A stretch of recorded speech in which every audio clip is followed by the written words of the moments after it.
No, it's just I've honestly been pre-existing heterozygosity. I've honestly been tuning you out, dude. No offense. Oh, so that was another good one. So the heterozygosity, you realize that the absolute maximum number of variants for two people would be 4, right? You could have 4 variants. I completely understand, alleles and allele frequency, but I'm saying that starting with heterozygous organisms, visible distinctiveness in offspring, it would be apparent right away, because recombination, gene conversion, would provide many new varieties of those combinations. No, that's not how that works.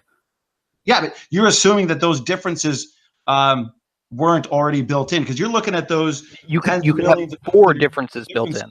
You could have 4 different alleles for every gene with 2 people. Each of them could have 2 different alleles. So you'd have a total of 4 alleles possible.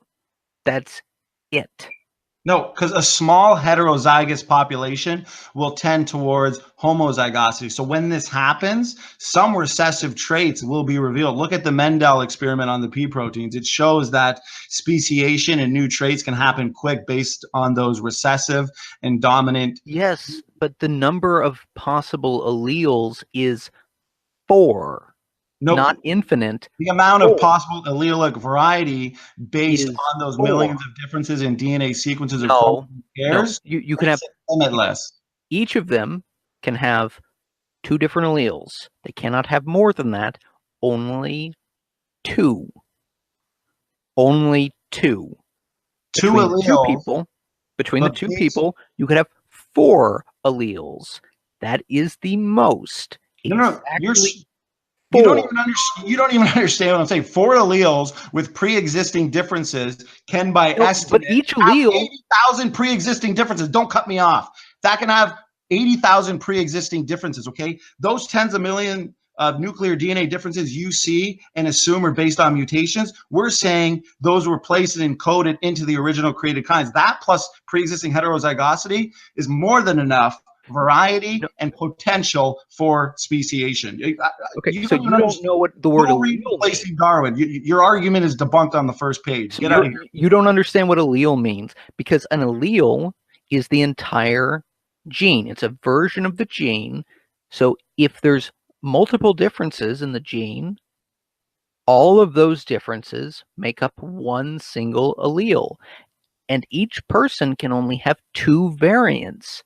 But what I'm saying is, if you look at, say, Adam and Eve, okay, 2 people, low allele and low genetic diversity, that matches. You would look at the original created kinds, that would be high allele and high genetic diversity, because you're looking at populations of heterozygotic organisms.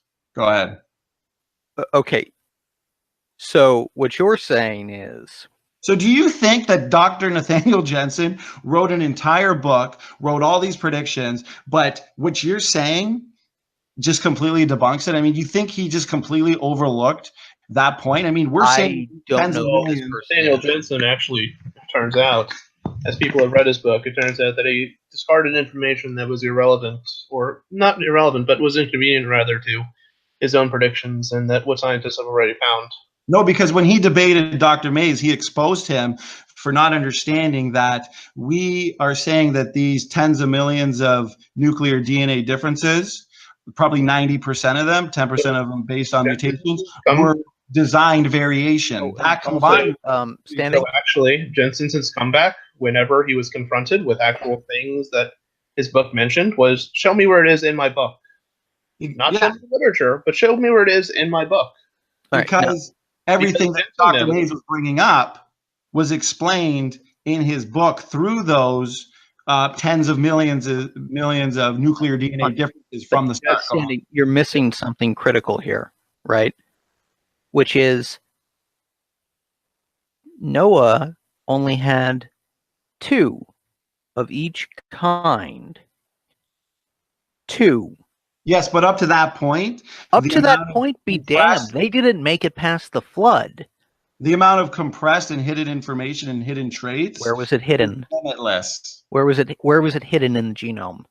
hidden in, well, for one, in a lot of these DNA sites that you would call junk or non-protein coding. But like I said before, 4 alleles with pre-existing differences can by estimate have 80,000 pre-existing differences. I don't understand No, why. it can be So 4. it could be hidden because if it has the mutation, if it has that particular variant, it would be constituted already by the definition of the allele.